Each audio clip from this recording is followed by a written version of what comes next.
All right, chapter 3, we finish up chapter 2. Chapter 3 is about polynomial functions. So when we talk about polynomial functions, we're talking about like x cubed, x to the fourth, and all that stuff that comes after it. So we are not going to deal as much with x squared anymore as we are going to deal with factoring higher order, they're called higher order polynomials, higher than x squared. And then graphing them. So we're going to spend some time graphing as well as working with functions. Okay, so you noticed on your first test there was a page of vocab. Some of you did excellent, some of you bombed it. So when I say to study your vocab, this is what I'm talking about on this page. Okay, so if it's a word that we are defining, that's definitely going to be a word that you need to know, probably for your test. So when we talk about ordered pairs, tell me in your mind what an ordered pair is, someone. X comma y, right? An ordered pair is a point on the graph, and we use x comma y. That's an ordered pair. It represents a point on the graph. Does anybody know what a relation is? A relation is a group. Good. A group or a set of ordered pairs.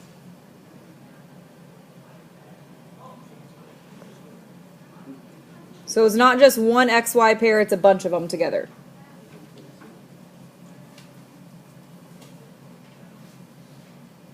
What is the domain? Anybody remember what the domain means? Good. Good, good, good. All values of x. That's the domain. All values of x. So if the domain is all values of x, then the range is all values of y. Excellent. All values of y.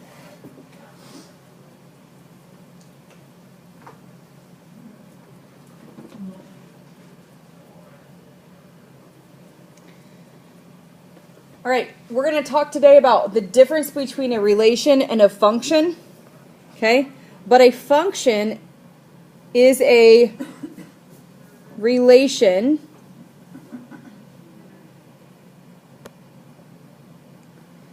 in which, this is the unofficial definition, okay? It's a relation in which no x values repeat.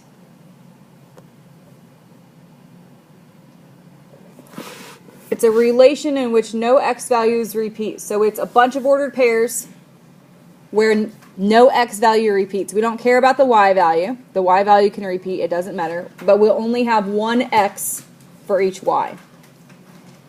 So a one-to-one function. Anybody know what a one-to-one, has anyone heard of that before? One-to-one function? I've heard. Okay, a one-to-one function is a function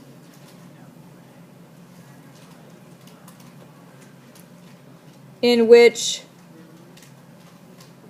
no x or y repeat. So it's even more special than just a regular function.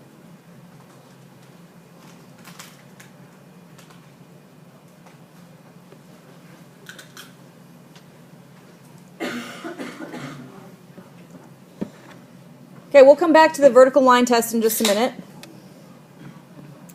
Okay, an independent variable, do you guys remember which one is the independent variable and which is the dependent variable? Anybody remember independent? Independent means that it's not going to rely or depend on anything else that's happening. So the independent variable here, okay, is the variable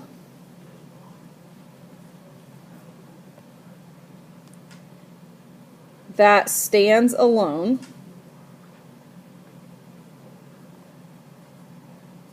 It is usually all the x values And it's usually represented by time. Time is usually the x value independent variable. But the dependent variable obviously is going to be the variable that depends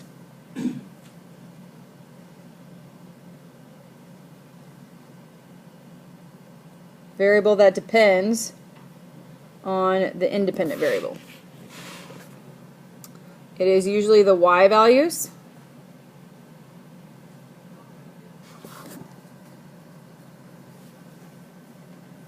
You're saying usually, so sometimes x might be dependent?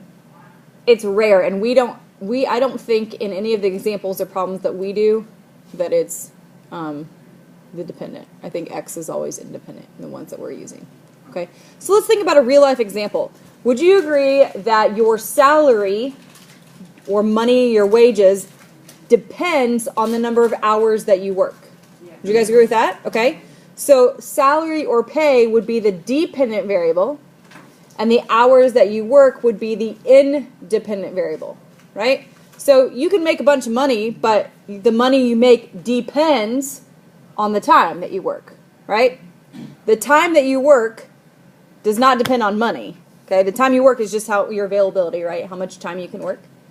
And so the amount that you make depends on how much you work, okay? So that would be a real life example of independent versus dependent. Okay, so let's talk about some different ways that we can write functions or relations. So it says relations versus functions, what's the difference? What is the difference between a relation and a function? You need to know this. Read your definitions up there. What's the difference between them? Function only has one x value. It has multiple x values, but in a function, the x value doesn't do what? Repeat, which means like you could have 2, 3, 4, but all the x's can't be the number 2. Okay, that's what that means. Okay, so the difference is that a function,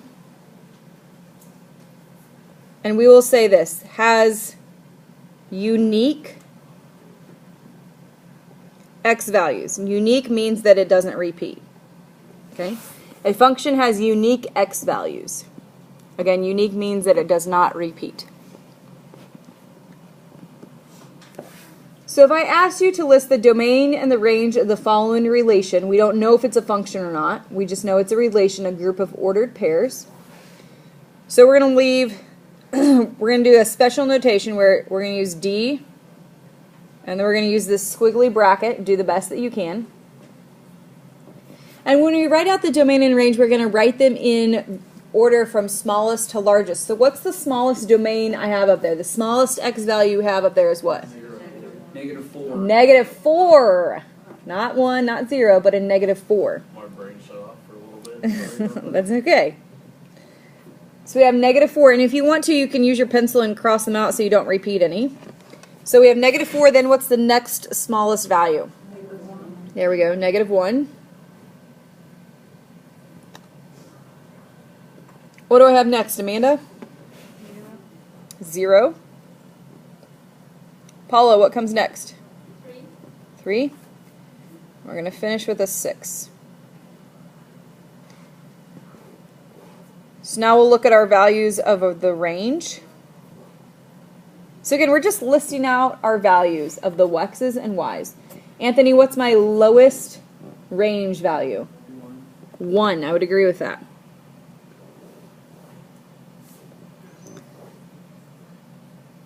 What comes next, Patrick?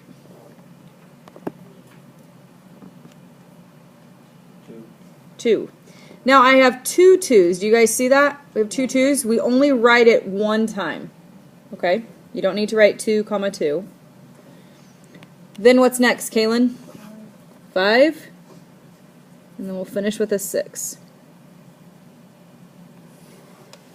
Is this function, or I'm sorry, is this relation here, is this a function? What would you say? Is this a function? Do you have any x values that repeat here? Do we have y values that repeat? Yes. But do I care about y values? No. I only care about y values if I'm checking to see if it's 1 to 1. So let's make ourselves a note.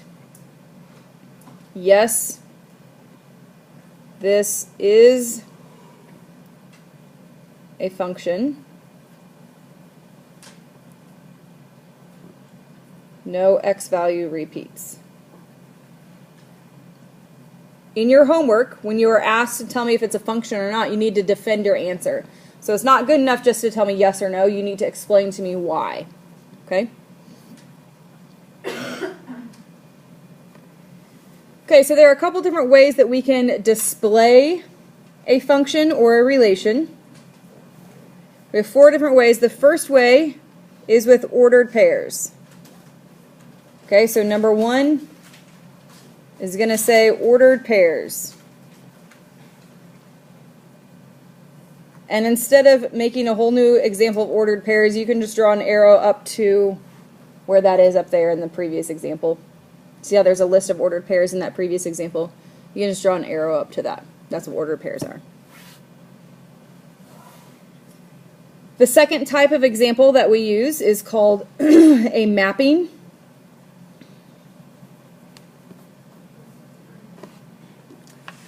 And a mapping looks like this. You're going to put your x values in one and your y values in the other. Okay, so 2 big ovals. We've already listed our x values in order in the domain, so let's fill them in right here. I have -3. Oh, no, -4, sorry.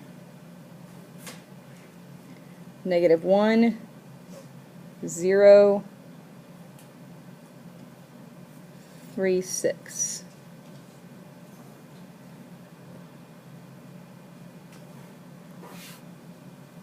And then our y values, we've already written them in order in the previous example. We had 1, 2, 5, and 6. Now, if this is a mapping, that means we are going to draw a map, which means we're going to draw the numbers that go together. So -4 goes with what? What coordinate or what y value does -4 go with? 1. 1, right? So I'm just going to draw a line touching them. -1 went with 5, right? It was -1, 5. So we're looking back at the pairs that I have. 0 went with 2. 3 also went with 2. And then 6 goes with 6. This is called a mapping. Okay, so you'll see this in your homework today, a mapping like this, and you know that means that that's -4, 1, -1, 5, etc. Notice that 2 x values are going with the same y value. Do you guys see that? 2 x values are going with the same y value, but does that really matter? You don't need to circle that. We don't care that 2 x values go to the same y value. It would be if multiple y's went to the same x, then it would be a problem. Okay? All right, number 3, the next way to represent is with a table.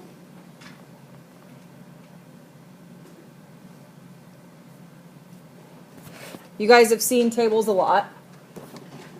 A T-chart, some people call them a T-chart.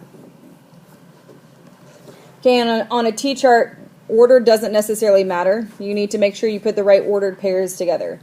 So -4 went with 1, 0 goes with 2, -1, 5, 6, 6. So you're just expressing them in a table. You're putting them together with the correct x and y value that go together. It's another way to look at the data. And again, you're going to see that today in your notes and homework. Okay, anybody no idea what's another way, the most common way that you have used that we represent ordered pairs? I heard someone say it, I think. We use a graph. Thank you, Tish. We use a graph. I had no idea what that was. Like You couldn't represent my like charade, Pictionary type deal. Ooh, I'm good at that game. Okay, so where you have your x and y graph, and we're not actually going to take time to graph all these points, so just make little, like, pretend like these are the points. Okay? Right, where we would make little dots wherever they go on the actual x and y axis.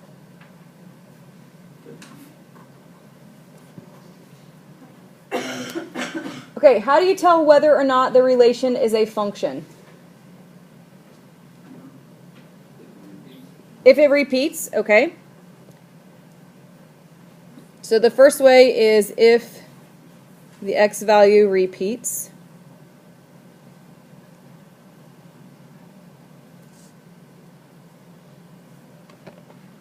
And the x value repeating is an easy way to check that when you have been given the first three ways, right? Whether it's an ordered pair, a mapping, or a table, it's easy to identify if an x is repeating. But with a graph, sometimes it might be a little more trickier to figure out if the x value is repeating or not. So instead, we use, Justin, Vertical line test. what's called the vertical line test.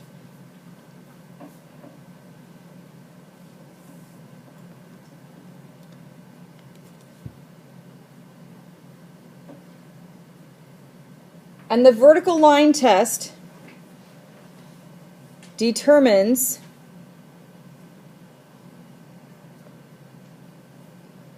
if the graph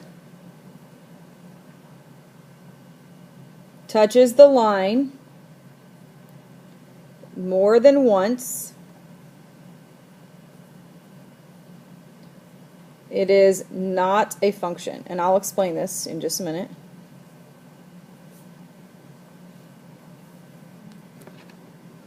So it determines if the graph touches the line more than once, it is not a function.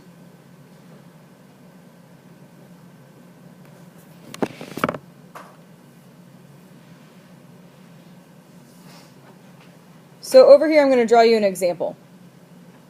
If I have a parabola and I draw a vertical line anywhere along this parabola,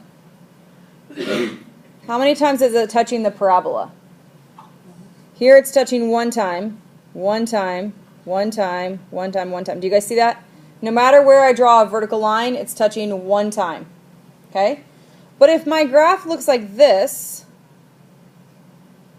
if it's a circle, and I draw a vertical line, how many times is it touching?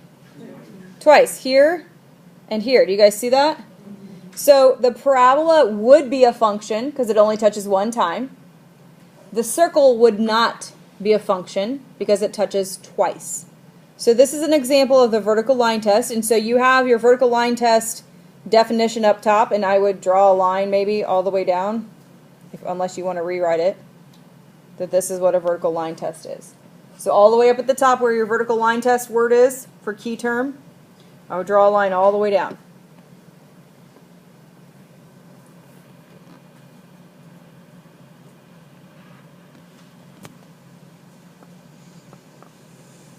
Okay, and we already talked about, is this a relation a function or not? What did we say? Was this above relation a function or not? Yes. Yes, because why? Because no x value repeats. Good. No x value repeats. Is this function 1 to 1? We didn't ask that. So let's say, is it 1 to 1?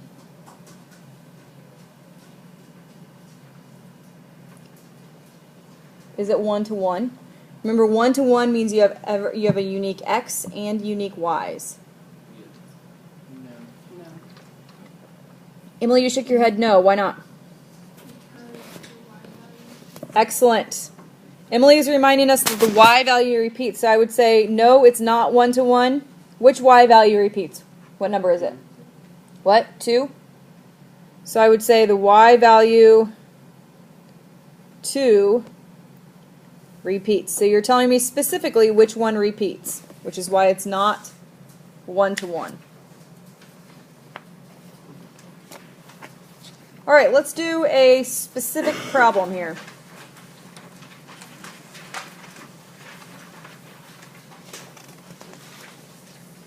Okay, example 1 says display the following relation by mapping and then tell me the domain and range, and then tell me whether it's a function or not.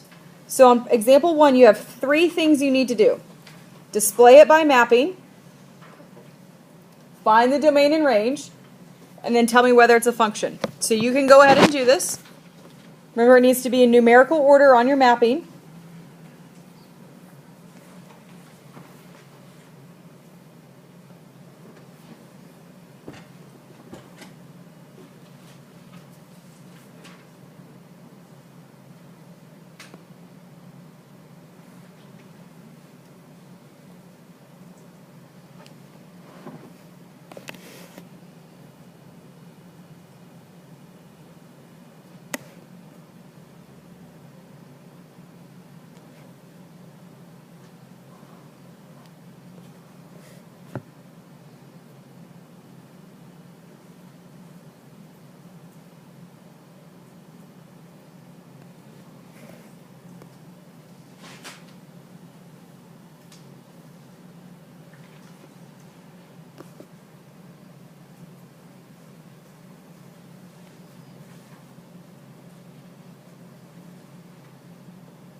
Okay, is this a function or not? Hortensia?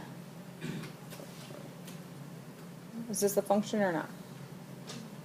You said no? Why not? The y value repeats or the x value repeats? They both do, okay? But what's the one we want to focus in on, Anthony? Good. We want to focus in on the x value, if the x value repeats. So you're exactly right. They both repeat. But we're going to focus in on the x value. So Anthony is saying, hey, the x value repeats. Which x value is repeating, Anthony?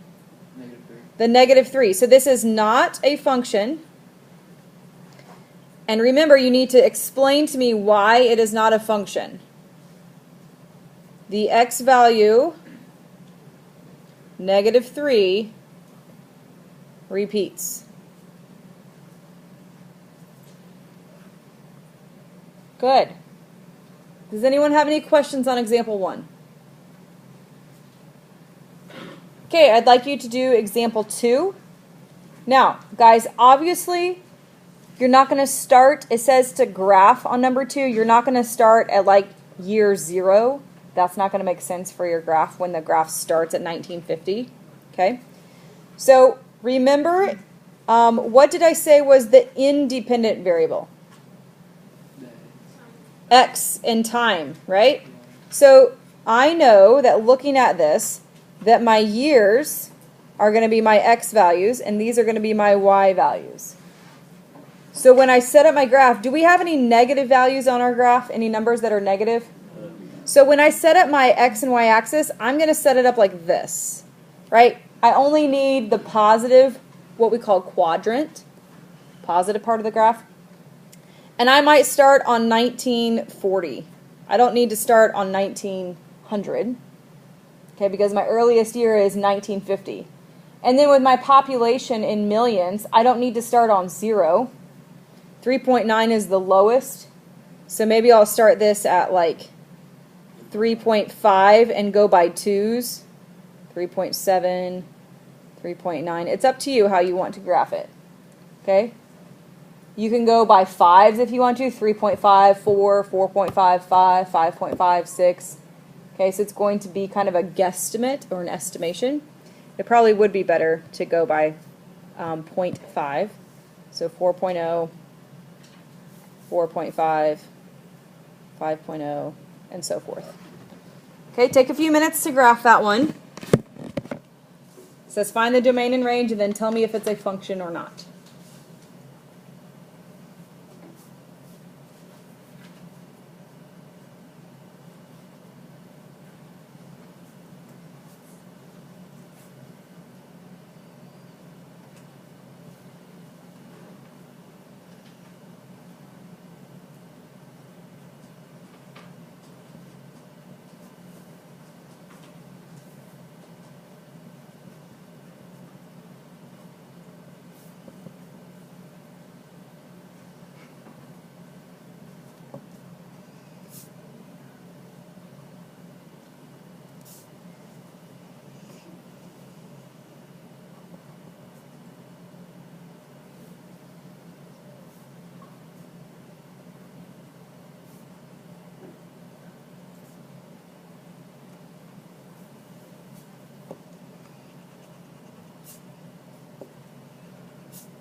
Okay, if you're watching this, go ahead and press pause and finish your graph.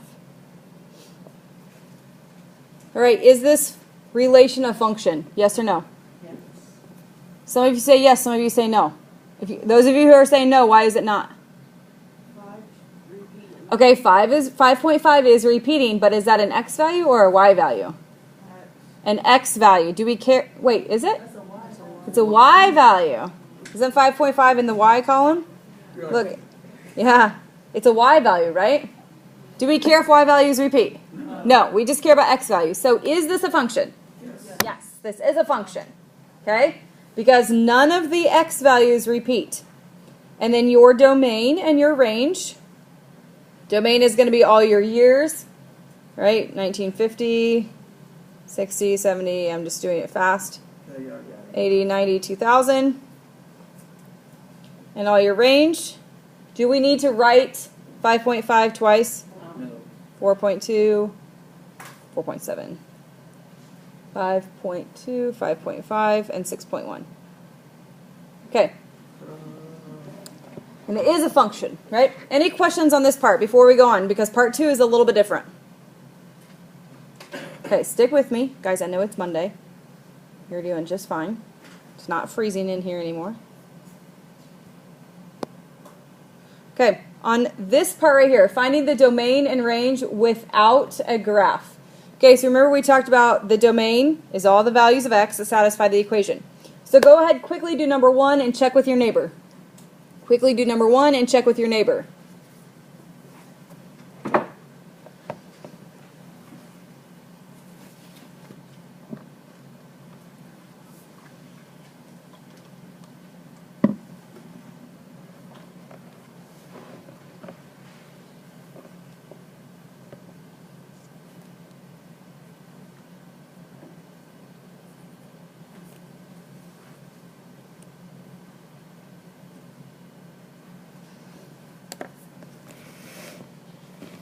So you're finding the domain and range and then telling me if it is a function or not.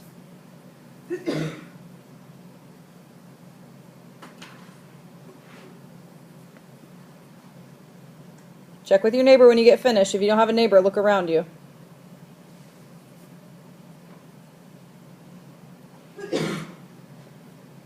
Bless you.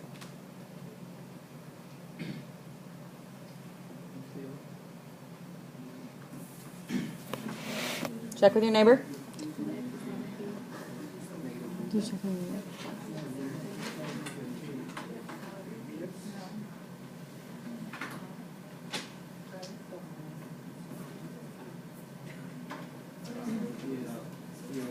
Tracy, you and Austin can be neighbors. She's finished.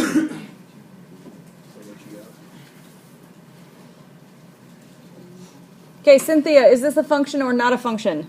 No, Why not? because the x value repeats Which x value? -3. Good.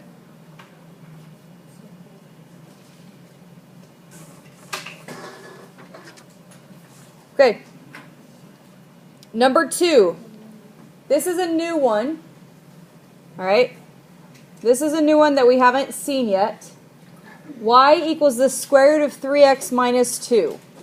Wow. Okay, so if we're finding it, we're not going to graph it. We're going to talk about it, and you'll be able to find the answer. We'll graph these later on in the semester. Okay. So remember what x means. What are the x values that will work in this equation? Okay? So let's think about square root. What do we never want underneath the square root?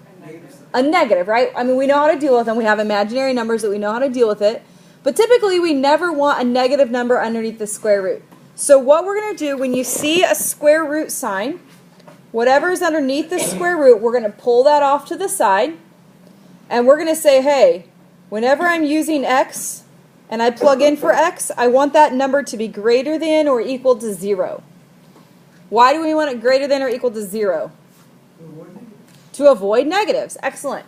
So let's go ahead and solve this out. 3x minus 2 greater than or equal to 0. This is super easy inequality. Add 2 over.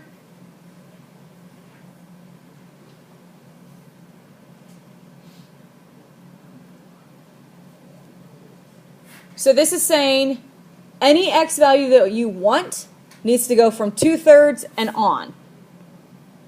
If you put a 0 in, oh wait, 0 is less than 2/3. Okay, so what it's saying is if you put an x value that's smaller than 2/3, it's not really going to work. Okay, so we know that we want 2/3 and greater. So for our domain, we want 2/3 and anything that is greater. So which way are we going if we think about a number line? Right. I'm going to the right, right? If I'm on a number line, I'm going to the right. And what number is way over here? What number is way out this way? Infinity. Excellent. We're going to infinity over there, right? So I'm going to say from 2/3 to infinity. We're going to bracket 2/3 because we can use 2/3. And I'm going to parenthesis infinity because you can never close off infinity.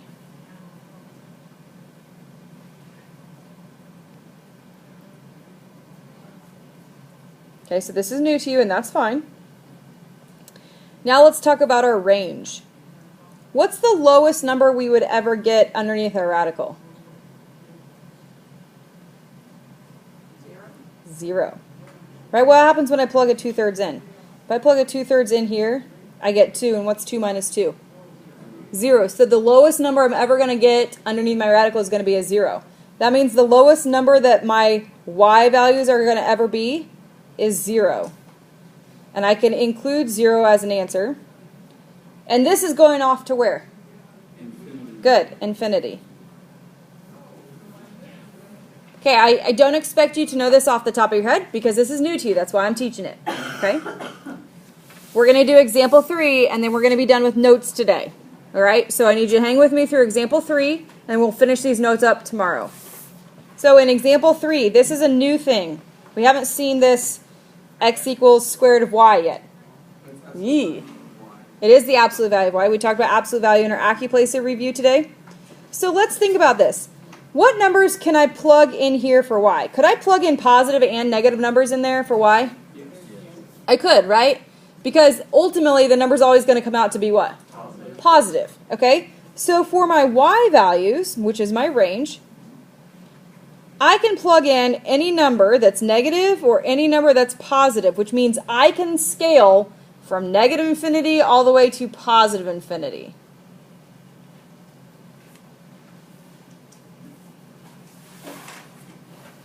Thank you. But am I ever going to get a negative value when I take the absolute value of something? No. Right? So if I did x equals the absolute value of negative 3, what answer am I getting? Positive 3, right? Am I ever going to get a negative answer for my x? No. No. So what's the lowest number that my x might ever be? 0. Okay? So then my domain is going to go from 0, but we can put a bracket because we can include it. 0 to where? Infinity. Good. And you'll do a little bit of that on your notes today. Okay? So we're looking at our homework. Let's look at example 11 so that you know how to do this when you get to problem number 11. Okay, so grab a piece of paper out, and we're just going to do number 11 together.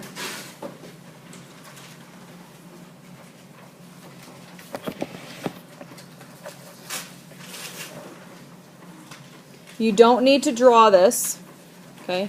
You don't need to draw number 11. Number 11 says, find the domain and range of the relation. Use interval notation where appropriate. We just used interval notation on our notes, where it was like from negative infinity to 3, brackets and parentheses. That's called interval notation. So if it's asking you to find the domain is the range, the domain is the values of x. So what's the lowest x value that I use in example 11? Negative 5, right? I go from negative 5 to where? Nope. To positive 3. Do you guys see that? I go from negative 5 to 3. So that's going to be my value of the domain. So I went from negative, and I'm going to use brackets because there are points actually on negative 5 and 3. If the circle was an open circle, then I would use parentheses. So I went from negative 5 to 3. That's how much my graph spread. So to find the range, what's the bottom range that I used? What's the lowest range that I used? 2.1 Negative. See how I'm down here at negative 2.1? And I go all the way up to, we're looking on there, our y values, right? Yep, wrong one, 2.8. Negative 2.1 to 2.8. So my range is going to be negative 2.1 to 2.8. That's it. That's it. Okay? So when you're looking at the rest of these graphs, that's what you can use. I mean, you can use a pencil if you want to look at it. Let's look at number 12. Let me do a separate example so I don't do all your problems for you. I know you wish that I would, but let's look at this example. If this was at 5, if this was my parabola, do you guys agree that my parabola, the range of my parabola, is going from 5 all the way down to negative infinity? Would you guys agree with that? Okay, so if this graph over here to the right was my example, my range would be from negative infinity to 5. You might want to write this example down in your homework somewhere. Not on the homework page, but in your notebook. What's the domain of a parabola? Where are we going on our x-axis? Where they cross the x-axis at. Well, but here I have a domain, and here I have a domain, and here I have a domain. Would you guys agree that eventually this parabola is going to spread all the way on the x values, right? It's going to eventually cover All real numbers. the entire x-axis, right? As my parabola continues to spread apart, as it goes down, it's going to continue to cover the x-axis. So the domain for a parabola is negative infinity to positive infinity. Eventually, it's going to cover this entire x-axis, eventually. So when you have a parabola, you got to think about those things, okay? So this is going to be a little bit tricky. Take your time to look at these things. Talk with your neighbor, all right? Any questions so far? When you get to the second page of your homework, you might have to pull it out. Or you can just look at mine and I'll show you what mine looks like. Yes, these are word problems, but let's look at this a little bit deeper. It says the table gives a relationship between the month of year and the average precipitation for that month for Miami, Florida. What is the range element corresponding to April? What does range mean? What value? One. What is the y value that corresponds to April? So here's April. 25. That was hard. That's all it's asking. That's different. Okay, it's not like, it's a story problem, so immediately you like freak out. All right, but that's what it's asking, for you to read this chart, is what you're doing. Okay? Any questions? Yeah, but like 25A through F is just looking at your chart. Did you want another assignment too? No. I didn't think so. Okay, this is what you need to work on.